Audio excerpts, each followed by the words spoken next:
अस्सलाम वालेकुम स्टूडेंट्स हमारा जो है वो मॉलिक्यूलर ऑर्बिटल थ्योरी वाला टॉपिक चल रहा था। तो उसका थोड़ा सा जो है वो पार्ट रहता है, आज हम इसे डिस्कस करेंगे। हम बात कर रहे थे मॉलिक्यूलर ऑर्बिटल एनर्जी डायग्राम। हमने F2O2 ठीक है, और उनके रिलेटेड जो है वो जितने भी मॉलिक्यूल हैं उनकी हमने बात की थी कि उनमें जो हमारे पास एनर्जी का ऑर्डर आता है या मॉलिक्यूलर ऑर्बिटल्स की जो अरेंजमेंट आती है वो किस तरह आती है। तो अब हमारे पास जो है वो दूसरा पार्ट है उसका कि ऐसे मॉलिक्यूल जो थोड़ा सा F2 या O2 मॉलिक्यूल से डिफरेंट जो है वो मॉलिक्यूलर ऑर्बिटल या अपना एनर्जी का जो ऑर्डर है वो हमें डिफरेंट थोड़ा सा शो करते हैं। तो हमारे पास जो है ये N2 मॉलिक्यूल है। अब इसकी इलेक्ट्रॉनिक कन्फिग्रेशन देखें, ठीक है। अब मैंने वही बात की थी कि जो हमारे पास 1s है 2s है, हमने इनको एनर्जी के अकॉर्डिंग ही रखना है। तो ये हमारे पास जो है वो एनर्जी लेवल है, साइड पे मैंने ये जो लाइन लगाई है।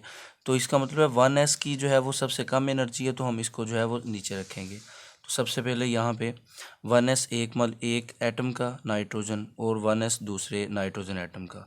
तो ये दोनों आपस में ओवरलैप इंटरमिक्स होंगे। इनके इंटरमिक्स होने से दो मॉलिक्यूलर ऑर्बिटल बनेंगे, एक बॉन्डिंग मॉलिक्यूलर ऑर्बिटल और एक बनेगा एंटी बॉन्डिंग। और इसी तरह जो है इनके मिलने से, और मैंने बताया था कि एस एस जब भी मिलेगा तो बॉन्ड कौन सा बनेगा, सिग्मा। एक सिग्मा होगा और एक सिग्मा स्टार होगा। सिग्मा डिनोट कर रहा है लोअर एनर्जी वाले को यानी बॉन्डिंग मॉलिक्यूलर ऑर्बिटल को, और सिग्मा स्टार जो है ये हायर एनर्जी को डिनोट करता है। और साथ मैंने ये भी बात की थी कि जितने इलेक्ट्रॉन जो होते हैं वो एटॉमिक ऑर्बिटल में होते हैं उतने ही मॉलिक्यूलर ऑर्बिटल में आएंगे। अब यहाँ पर टोटल 4 हमारे पास इलेक्ट्रॉन है, तो एक इधर से दो यहाँ पे आ जाएंगे, ठीक है, और दो इसी तरह ऊपर चले जाएंगे यहाँ पे। तो ये हमारे पास जो है 4 इलेक्ट्रॉन जो है वो कंप्लीट हो गए। और इनको फिल करने का क्या तरीका है, हम सब ऐसा नहीं है कि हम पहले ऊपर रख लें इलेक्ट्रॉन फिर बाद में नीचे, नहीं, हमने नीचे से फिल करते आना, नीचे से ऊपर तक according to Aufbau principle, Pauli exclusion and Hund's rule के अकॉर्डिंग ही हमने इलेक्ट्रॉन को फिल करना होता है। इसके बाद 2s है, इसमें भी ऐसे ही है, ठीक है, sigma 2s sigma star 2s बनेगा, और यहाँ पर भी 2 इलेक्ट्रॉन है और इधर भी टोटल 4 हो गए हमारे पास। आगे हमारे पास जो है ये 2px 2py 2pz देखें। अब ये जो है हमने इनको बिल्कुल एक दूसरे के आमने सामने रखना है। इनकी जब ओवरलैपिंग होगी तो क्या होगा स्टूडेंट, देखें 2px और इधर से 2py 2, ये जब आपस में इंटरमिक्स होंगे तो सबसे पहले हमारे पास जो बॉन्ड बनेगा वो बनेगा पाई 2py, क्योंकि ये पहले आ रहा है एनर्जी के लिहाज से। और यहाँ पे पाई 2pz। इनका मैं बताऊंगा रीज़न क्या है कि ये पहले क्यों आ रहे हैं, जो जबकि F2 मॉलिक्यूल में ये सिग्मा 2px जो है वो पहले आ रहा है। तो इसकी रीज़न हम देखते हैं। पहले आप इसकी डायग्राम समझ लें कि यहाँ पर हमारे पास 2px है, 2px फिर 2py, इनके इंटरमिक्स होने से क्या होगा, पाई 2py बनेगा, ठीक है, और इस तरह पाई 2pz। और इनकी एनर्जी बिल्कुल इक्वल है एक दूसरे के, तो हमने इनको एक ही लाइन पे रखा है। और इस तरह हमने इनको इनमें इलेक्ट्रॉन कैसे फिल करने हैं कि सबसे पहले जो है हम इसमें इधर से एक इलेक्ट्रॉन इधर से आ जाएगा, एक इलेक्ट्रॉन इधर से, फिर इसी तरह एक इलेक्ट्रॉन अगेन इधर से आ जाएगा, एक इधर से। तो यहाँ पे 4 हमने इसको फिल किया। जब तक इनको फिल नहीं करेंगे तब तक हम ऊपर वाले जो है उसमें इलेक्ट्रॉन नहीं रखेंगे। अब ये फिल हो गई, इसके बाद हम रखेंगे सिग्मा 2px में। अब ऐसा नहीं है कि हम इस पाई स्टार 2py में रख दें, यानी कि पाई 2py में रखा है तो पाई स्टार 2py में रखना है, ऐसा नहीं है। हम नीचे से ऊपर ऊपर तक फिल करते जाएंगे इसको। फिर उसके बाद सिग्मा 2px है। अब इसमें भी हमारे पास जो है वो कितने इलेक्ट्रॉन हो गए, 2 इलेक्ट्रॉन। अब कितने टोटल हो गए, देखें इधर कितने, 3 और 3 6, यानी 6 इलेक्ट्रॉन है हमारे पास एटॉमिक ऑर्बिटल में। और मॉलिक्यूलर ऑर्बिटल में कितने इलेक्ट्रॉन है, इसमें भी हमारे पास जो आगे वो 6, 2 2 4 और 2 6। तो यहाँ तक जो है वो हमारे पास इलेक्ट्रॉन कंप्लीट हो गए। और ये जो है ऊपर वाले pi star 2py pi star 2pz और सिग्मा स्टार 2px ये एम्प्टी रहेंगे ऐसे ही।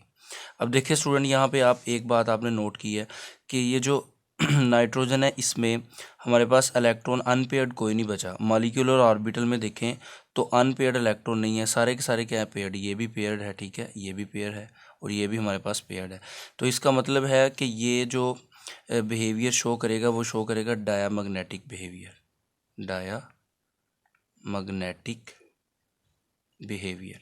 दो तरह के हमारे पास बिहेवियर होते हैं, एक होता है पैरामैग्नेटिक, एक होता है डायामैग्नेटिक। और ये डायामैग्नेटिक पैरामैग्नेटिक का मतलब ये है कि वो मॉलिक्यूल जिनके पास अनपेयर्ड इलेक्ट्रॉन नहीं होते, यानी सारे के सारे पेयर्ड होते हैं, हम उन्हें बोलते हैं डायामैग्नेटिक। और ये वो वाले होते हैं जो मैग्नेट के साथ मैग्नेट, जैसे हम मकनातीस बोलते हैं, मैग्नेट के साथ जो है वो अट्रैक्शन इतनी ज़्यादा शो नहीं करते, इनको हम बोलते हैं डायामैग्नेटिक, ठीक है। और कुछ मॉलिक्यूल हैं जो कि पैरामैग्नेटिक हैं, जैसे ऑक्सीजन है, तो हम इसको फिर जब ऑक्सीजन की डायग्राम देखेंगे तो तब हम इसको डिस्कस करेंगे। तो आपने याद रखना नाइट्रोजन जो है ये डायामैग्नेटिक बिहेवियर शो करता है।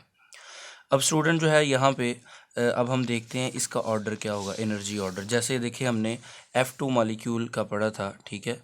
ये F2 मॉलिक्यूल O2 है, या इनके आयन पॉजिटिव या नेगेटिव, उनके लिए यही ऑर्डर होगा। अब हम बात कर लेते हैं कि जो हमारे पास नाइट्रोजन है अभी जिसे हमने डिस्कस किया है, तो नाइट्रोजन का जो ऑर्डर क्या होगा इसमें थोड़ा सा फ़र्क है। यहाँ पे देखें, मैंने आपको बताया था कि जब हमने ऑर्डर लिखना है तो क्या नीचे से सिर्फ और सिर्फ मॉलिक्यूल और ऑर्बिटल को लिखते आना है। तो यहाँ पर मैं लिख लेता हूँ नाइट्रोजन, ठीक है, ये नाइट्रोजन के लिए। तो हमारे पास सबसे पहले हम लिखेंगे सिग्मा 1s, इसकी एनर्जी कम है। इसके बाद किसकी ज़्यादा एनर्जी, सिग्मा स्टार 1s की।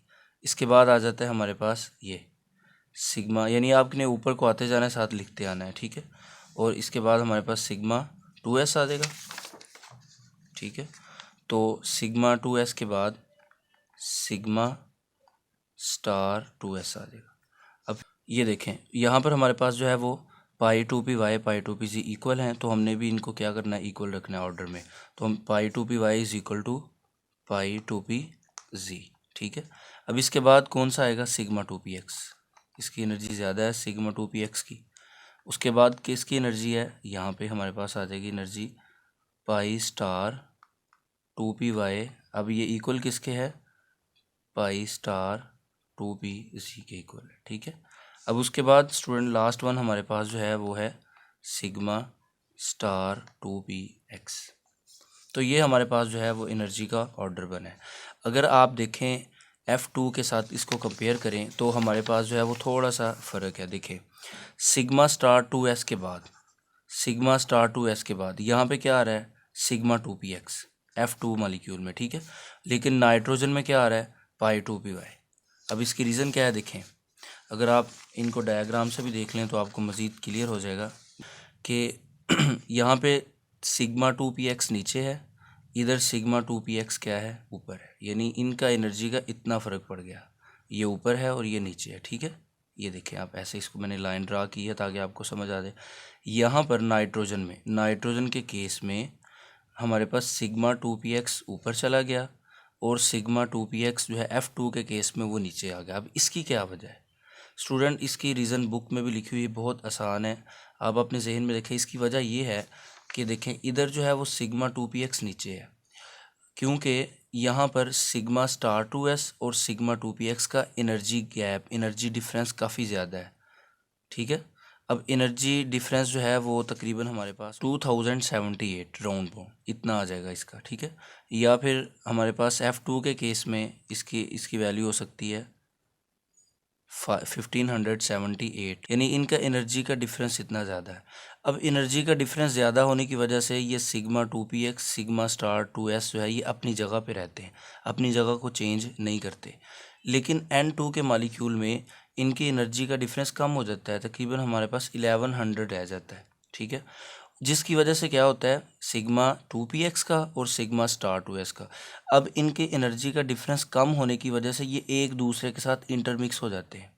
मतलब कौन कौन, कि यहाँ पे सिग्मा 2px और सिग्मा स्टार 2s, ये दोनों, क्योंकि ये पहले नीचे था यहाँ पे था, ठीक है। यहाँ पे होने की वजह से ये एक दूसरे के साथ इंटरमिक्स हो जाते हैं। इंटरमिक्स होने की वजह से जो सिग्मा स्टार 2s है ये अपनी एनर्जी को कम कर देता है और नीचे आ जाता है, और जबकि सिग्मा 2px जो है ये अपनी एनर्जी को ज़्यादा कर लेता है, यानी ये लेस स्टेबल हो जाता है और ये ऊपर चला जाता है। सिग्मा 2s ये स्टेबल होकर नीचे आ जाता है, ठीक है।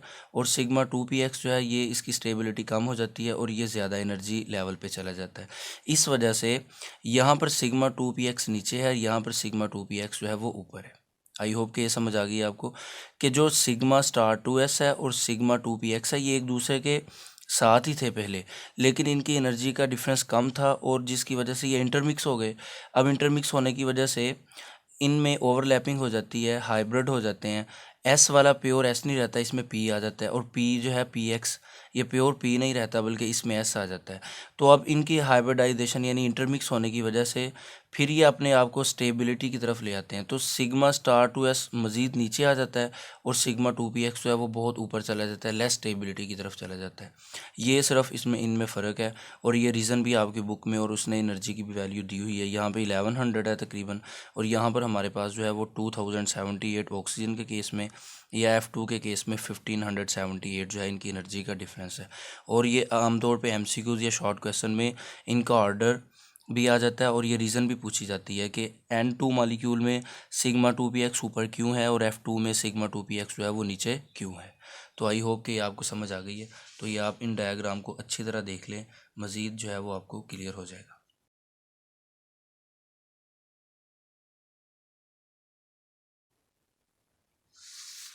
आगे हमारे पास स्टूडेंट जो है वो इम्पोर्टेंट वो ये है कि बॉन्ड ऑर्डर क्या होता है। बॉन्ड ऑर्डर का मतलब है कि नंबर ऑफ़ बॉन्ड, कि अब जो है एक मॉलिक्यूल मिसाल के तौर पर हमारे पास O2 है या N2 है या F2, हम जो हमने जिनको डिस्कस किया है, इनका बॉन्ड ऑर्डर ये कितने बॉन्ड बनाएंगे। हमें ये कैसे पता चलेगा कि ऑक्सीजन डबल बॉन्ड बना रहा है, नाइट्रोजन ट्रिपल बॉन्ड है, फ्लोरीन जो है वो सिंगल बॉन्ड बना रहा है। स्टूडेंट ये हमें बॉन्ड ऑर्डर से पता चलेगा। बॉन्ड ऑर्डर क्या होता है? बॉन्ड ऑर्डर हमारे पास होता है half of difference between number of bonding electron and anti bonding electron. देख, बॉन्डिंग मॉलिक्यूलर ऑर्बिटल में जितने इलेक्ट्रॉन हैं उनमें से हमने माइनस कर देना है एंटी बॉन्डिंग मॉलिक्यूलर ऑर्बिटल में जो इलेक्ट्रॉन है उनसे, और डिवाइड कर देना है 2 पे। आप इसको ऐसे समझ लें, देखिए डायग्राम से, कि हमारे पास जो है ये देखिए ये बॉन्डिंग मॉलिक्यूलर ऑर्बिटल है, ये भी बॉन्डिंग है और ये भी बॉन्डिंग है, जबकि ऊपर वाले ये एंटी बॉन्डिंग, ये एंटी बॉन्डिंग और ये वाले भी। हमने क्या करना है कि जो बॉन्डिंग मॉलिक्यूलर ऑर्बिटल हैं स्टूडेंट, हमने इनके नंबर ऑफ इलेक्ट्रॉन काउंट कर लेने हैं। फॉर एग्जांपल ये N2 की बात कर लेते हैं, 2 इलेक्ट्रॉन बॉन्डिंग मॉलिक्यूल 2, और ये भी बॉन्डिंग है, 2 4 2 6 2 8 2 10। तो इसका मतलब है नाइट्रोजन के पास जो बॉन्डिंग मॉलिक्यूलर ऑर्बिटल में 10 इलेक्ट्रॉन है। सिर्फ नीचे वाले काउंट करने हैं, बॉन्डिंग मॉलिक्यूलर वाले, ठीक है। अब हम एंटी बॉन्डिंग वाले काउंट कर लेते हैं, उसमें से हमने माइनस कर देना है। तो एंटी बॉन्डिंग में कितने हैं? 2 2 4, बस ये 4 है और कुछ नहीं है यहाँ पे। तो हम -4 करेंगे और डिवाइड कर देंगे 2 पे। तो ये हमारे पास जो है ये फार्मूला बने। अब 10 - 4 यहाँ पे आ जाएगा 6 डिवाइडेड बाई 2, तो ये हमारे पास आंसर आ रहा है 3। तो नाइट्रोजन कितने बॉन्ड बनाता है? 3 बॉन्ड बनाता है, ऐसे ट्रिपल बॉन्ड बनाता है। आई होप कि ये क्लियर। बॉन्ड ऑर्डर बताता है कि नंबर ऑफ बॉन्ड कितने हैं, इसे हम कहते हैं बॉन्ड ऑर्डर। क्या फार्मूला है हमारे पास कि number of electron in bonding molecular orbital minus number of electron in anti bonding molecular orbital divided by 2। अब ऐसे ही हमारे पास एग्जांपल है हीलियम, हाइड्रोजन की। हाइड्रोजन देखें, ये हाइड्रोजन की डायग्राम है, ठीक है। हाइड्रोजन 1s, दूसरे वाले का भी 1s, एक एक इनके पास इलेक्ट्रॉन, एक इधर से इलेक्ट्रॉन इधर आ जाएगा, एक इधर से। यानी सबसे पहले हम बॉन्डिंग मॉलिक्यूलर ऑर्बिटल में इलेक्ट्रॉन फिल करेंगे। अब दोनों इलेक्ट्रॉन इसमें आ गए, ऊपर वाला एम्प्टी है। तो अब हम इसका जब बॉन्ड ऑर्डर निकालेंगे, देखें 2, बॉन्डिंग मॉलिक्यूलर ऑर्बिटल में 2 इलेक्ट्रॉन है, -0, 0 क्यों? क्योंकि ऊपर वाला एम्प्टी है, डिवाइडेड बाय 2 पे हमने डिवाइड, 2 जो है ये फार्मूले का। अब 2/2 कितना आंसर आ गया? 1। तो इसका मतलब हाइड्रोजन एक बॉन्ड बनाता है ऐसे। तो ये हमें किसने बताया? ये बॉन्ड ऑर्डर से हमें पता चला। ऐसे स्टूडेंट F2 है या O2 मॉलिक्यूल है, आपने खुद इनका जो है वो बॉन्ड ऑर्डर जो है वो फाइंड कर लेना है। आई होप कि ये क्लियर है आपको। नेक्स्ट स्टूडेंट हमारे पास जो है उसने और भी एग्जांपल्स दी हैं। ये देखें आप, अगर ये डायग्राम आपको नज़र आ रही होगी, इसमें देखें नाइट्रोजन है, ठीक है, नाइट्रोजन की डायग्राम है, और साथ इसका जो है वो उसने दिया हुआ है, हमें बॉन्ड ऑर्डर भी दिया हुआ है, एनर्जी जो है वो ऑर्डर भी दिया हुआ है। तो ये आपने खुद ही देख लेना है। इस तरह उसने हीलियम का दिया हुआ है। अब हमारे पास जो है वो इम्पोर्टेंट है, वो ये है कि ऑक्सीजन का paramagnetic behaviour of oxygen. Oxygen की जो इलेक्ट्रॉनिक कन्फिग्रेशन है, देखें 8 एटॉमिक नंबर है, 1s2 2s2। तो हम इसको जब ड्रा करेंगे तो देखें सबसे पहले 1s, इसके पास 2 इलेक्ट्रॉन, इसके पास भी 2 इलेक्ट्रॉन, तो एक इधर से आएगा, एक इधर से आएगा, ठीक है। तो ये बॉन्डिंग मॉलिक्यूलर ऑर्बिटल, इसे हम कहेंगे सिग्मा 1s, ये होगा सिग्मा स्टार 1s। अब एक इलेक्ट्रॉन इधर से, एक इलेक्ट्रॉन, देखिए 4 इलेक्ट्रॉन कंप्लीट हो गए। इसी तरह स्टूडेंट हमारे पास ये ऊपर आ जाएं आप 2s, तो यहाँ पर भी आ जाएगा सिग्मा 1s, सॉरी 2s आ जाएगा, तो यहाँ पे आ जाएगा सिग्मा स्टार 2s, ये भी फिल हो गया। अब उसके बाद हमारे पास जो है ये 2px 2py 2pz। देखिए इसकी जो स्ट्रक्चर है, इसकी जो डायग्राम है बिल्कुल वो N2 की तरह है, ठीक है। ये आपने N2 और O2 जो है इनकी डायग्राम सेम ही है। फ़र्क क्या है कि सिग्मा 2px ऊपर है, ठीक है, और पाई 2py पाई 2pz ये नीचे है O2 और N2 में। लेकिन F2 में ऐसा नहीं है, F2 में सिग्मा 2px नीचे है। वो मैंने आपको रीज़न बता दिया क्यों ऐसा होता है। अब हम इसमें इलेक्ट्रॉन फिल करेंगे। देखें 2px में यहाँ पर भी इधर इस वाले के 2px में कितने इलेक्ट्रॉन है 2 और 2, तो यहाँ पे 2 2 4 4 इधर आ गए। अब एक जो है यानी ये कंप्लीट हो गया। अब उसके बाद एक 2py से आएगा और इस तरह एक इस वाले 2py से आएगा, तो ये भी फिल हो गया। अब रह गया 2pz और 2pz, ठीक है। अब 2pz एक इधर से आएगा इलेक्ट्रॉन इसमें। अब इस तरह दूसरा 2pz उसका जो इलेक्ट्रॉन है वो इसी में नहीं आपने फिल करना, वो इसमें आएगा, क्योंकि इनका इक्वल एनर्जी लेवल एक है, सेम ही है, सेम एनर्जी लेवल पे है, तो हम इनमें एक एक इलेक्ट्रॉन रखेंगे। एक में ही हमने दोनों नहीं रखने।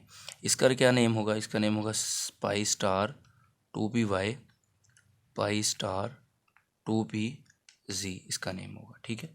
अब ये ऊपर वाला जो है वो सिग्मा स्टार 2px स्टूडेंट ये वैसे रह जाएगा।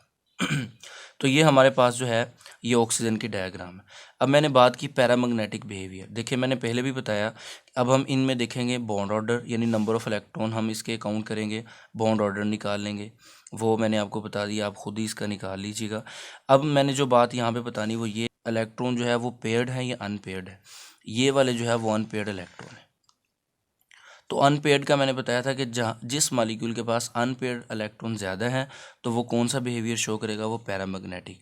पैरामैग्नेटिक बिहेवियर क्या क्या होता है कि जो मैग्नेट को अपनी तरफ अट्रैक्ट करता है, क्योंकि जो अनपेयर्ड इलेक्ट्रॉन होते हैं स्टूडेंट उन पे चार्ज होता है, ठीक है, और जो कि इलेक्ट्रॉन्स जो कि मैग्नेट को अपनी तरफ जो अट्रैक्ट करने की ज़्यादा सलाहियत रखते हैं। तो हमारे पास जो है अनपेयर्ड इलेक्ट्रॉन की वजह से ऑक्सीजन जो है ये पैरामैग्नेटिक बिहेवियर जो है वो शो करता है। और ये MOT का एक बहुत बड़ा जो है वो आप समझ लें एक अहम पॉइंट था उसके लिए, कि जो इसने पैरामैग्नेटिक बिहेवियर ऑक्सीजन को एक्सप्लेन किया है, जिसकी वजह से मॉलिक्यूलर ऑर्बिटल थ्योरी जो है वो इसको और भी रसाई हासिल हुई और ये जो है मज़ीद एडवांस लेवल पे फिर इसको स्टडी किया गया। आई होप कि यहाँ तक आपको क्लियर है। ये हमारा स्टूडेंट टोटल जो है वो मॉलिक्यूलर ऑर्बिटल थ्योरी के अकॉर्डिंग जो हमने मॉलिक्यूल को डिस्कस किया है। तो अब जितने भी हमारे पास जो है एग्जाम्पल आपकी बुक में दी हैं या जो भी स्ट्रक्चर उसने आयंस के पूछे हैं वो आपको सारे के सारे आने चाहिए। उसमें से कोई भी स्ट्रक्चर कोई भी डायग्राम जो है वो आपको एग्ज़ाम में दे सकता है।